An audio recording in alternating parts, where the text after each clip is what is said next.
అందరికీ నమస్కారం అండి. ఈరోజు మనం అగస్త్య ప్రగడ హేమంత్ గారు రచించిన పక్కింటి పెళ్ళాం అనే ఓ చక్కటి కథను విందాం. ఇక కథలోకి వెళ్దాం. కన్నపిల్లల్ని ముగ్గులోకి దించడం చాలా కష్టం. ఎందుకంటే కన్ను కలిపితే కంగారు పడతారు, పలకరిస్తే బెదిరిపోతారు. నానా తంటాలు పడి పరిచయం పెంచుకున్నా, ప్రేమ పాఠాలు అప్పచెప్పినా ఏకాంతం అంటే భయపడతారు. ముట్టుకోనివ్వరు, పట్టుకోనివ్వరు, ముద్దు పెట్టుకోనివ్వరు. వాళ్లతో అంతా న్యూసెన్స్. పోనీ చచ్చి చెడి ఏదో ఒకలా కౌగిట్లోకి తెచ్చుకున్నా అక్కడ 1,00,000 ఆంక్షలు, అనుమానాలు, షరతులు. అంతా అయ్యాక సర్వస్వం నీకే అర్పించేశాను కనుక పెళ్లి చేసుకుంటావా, చస్తావా అన్న వేధింపులు. అదే పెళ్లైన ఆడవాళ్లతో పరిచయం పెంచుకోవటం చాలా తేలిక. మంచినీళ్లనో మంచితనాన్నో అడ్డుపెట్టుకుని కోటలో పాగా వేసేయొచ్చు. ఆ తర్వాత అన్ని పనులు వాటంతటవే చకచకా జరిగిపోతాయి. పైగా పెళ్లైన వాళ్ళు అన్నింట్లోనూ ఆరితేరి ఉంటారు కనుక వాళ్లతో వ్యవహారం అమర్చిన పూల పక్క, నల్లేరు మీద బండి నడక.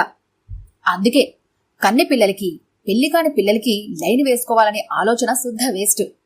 అలాంటి వాళ్ళని రంగంలోకి దించాలని చూసే మగాడొట్టి ఫూల్.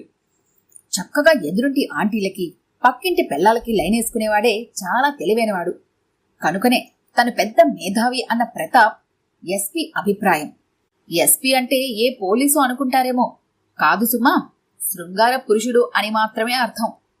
ఇలాంటి ప్రతాప్కి రీసెంట్ గా పక్కింటి పెళ్ళాం చాలా బాగా నచ్చేసింది.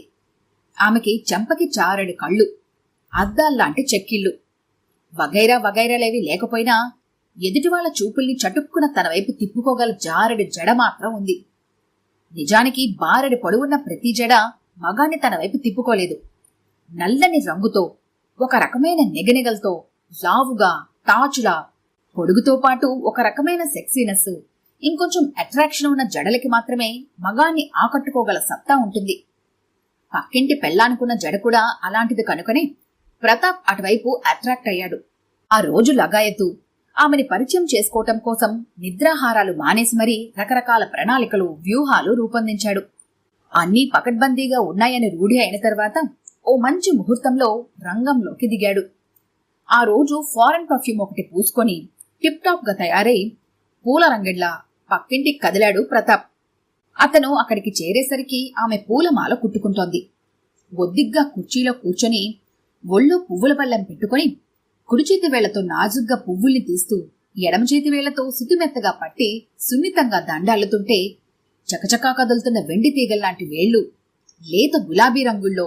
ఇవన్నీ ఒక ఎత్తైతే భుజం మించి ముందుకొచ్చి ఎదలోయిలోంచి జారి ఒళ్ళోంచి కిందకి వాలని ఆమె బారుడు జడ మరో ఎత్తైంది.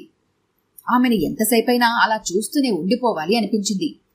కాని వ్యవహారం చూపుల్లోనే ఉంచేస్తే చేతలుండవన్న నగ్న సత్యం గుర్తుకు రావడంతో వాస్తవంలోకి వచ్చాడు.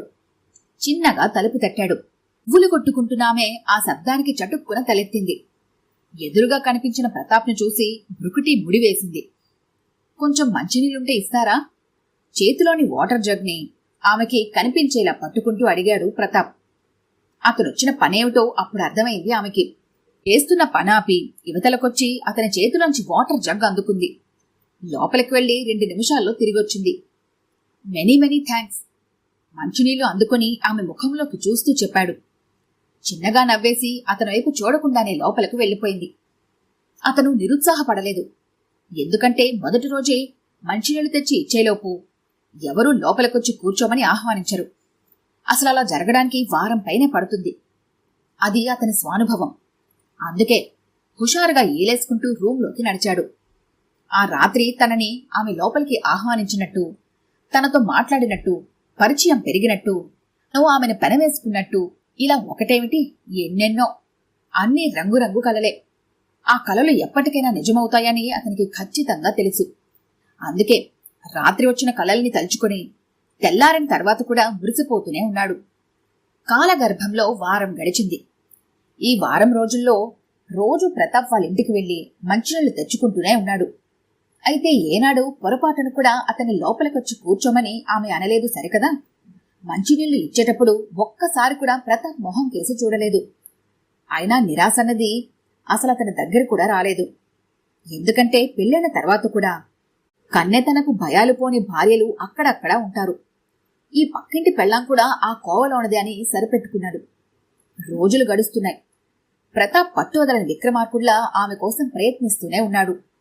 2-3 సార్లు ఆమెను పలకరించబోయాడు గాని అతని ప్రయత్నాల్ని ఆమె చాలా తెలివిగా తిప్పికొట్టింది. అతను భయపడలేదు, బాధపడలేదు. ఆడదానికి బెట్టు సహజమని సరిపెట్టుకున్నాడు. ఆమెని తన విశాల హృదయంతో క్షమించేశాడు. ఆ మర్నాడు రోజు కంటే కొంచెం ఎక్కువ సమయం తీసుకొని ఇంకొంచెం శ్రద్ధగా తయారయ్యాడు. ఇవాళ ఖచ్చితంగా ఆ పక్కింటి పెళ్ళాం నన్ను లోపలికి రమ్మంటుంది. వీలైతే నాతో కాసేపు మాట్లాడుతుంది కూడా. అద్దంలో తనను తాను చూసుకుంటూ అనుకున్నాడు. ఫినిషింగ్ టచ్ పూర్తి చేసుకుని వాటర్ జగ్ అందుకుంటుంటే తలుపు తట్టిన చప్పుడు వినిపించింది. చెయ్యబోయిన పనిని వాయిదా వేసి వెళ్లి తలుపు తీశాడు. ఎదురుగా పక్కింటి పెళ్ళాం, చేతిలో ప్లాస్టిక్ బిందె. ప్రతాప్ తన కళ్ళను తానే నమ్మలేకపోయాడు. లోపలికి రండి, ఆశ్చర్యంలోంచి తేరుకుంటూ ఆహ్వానించాడు. ఆమె లోపలికి రాలేదు. నిల్చున్న చోట నుంచి కూడా అంగుళం కూడా కదల్లేదు. కాని చేతిలో ఉన్న ప్లాస్టిక్ బిందెని మాత్రం ఇద్దరికీ మధ్యగా పెట్టింది. అరే, నేనే మీ ఇంటికి మంచినీళ్ళకి వద్దామని అనుకుంటున్నాను. ఈ లోపల మీరే వచ్చేశారన్నమాట. అయినా మీరు రాంగ్ అడ్రస్కి వచ్చారు. ఇంత బిందెడు మంచినీళ్లు బ్యాచులర్ గాన్ని నా దగ్గర ఎలా ఉంటాయి చెప్పండి, నవ్వుతూ అన్నాడు. అప్పుడు పెదవి విప్పింది ఆమె. నేనొచ్చింది మంచినీళ్ళకి కాదు, మెల్లగా అంది. మరి ఈ బిందెని మీకిచ్చిపోదామని.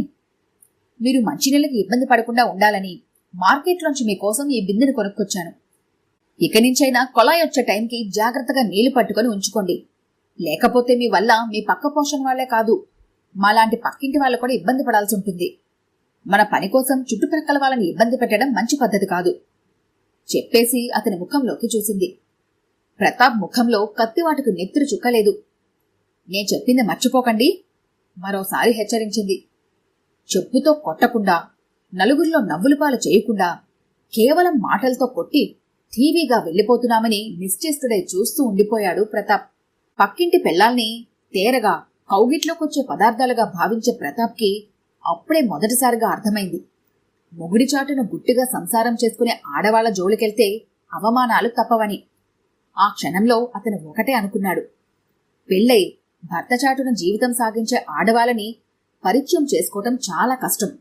వాళ్లు పరాయి మగాడికేసి కన్నెత్తి చూడరు, పన్నెత్తి పలకరించరు. పరాయి మగాడు తమ జోలికొస్తే అస్సలు సహించరు.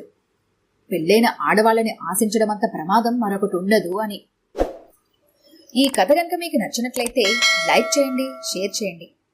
మరిన్ని ఇంట్రెస్టింగ్ కథల కోసం మా ఛానల్ని తప్పకుండా సబ్స్క్రైబ్ చేసుకోండి.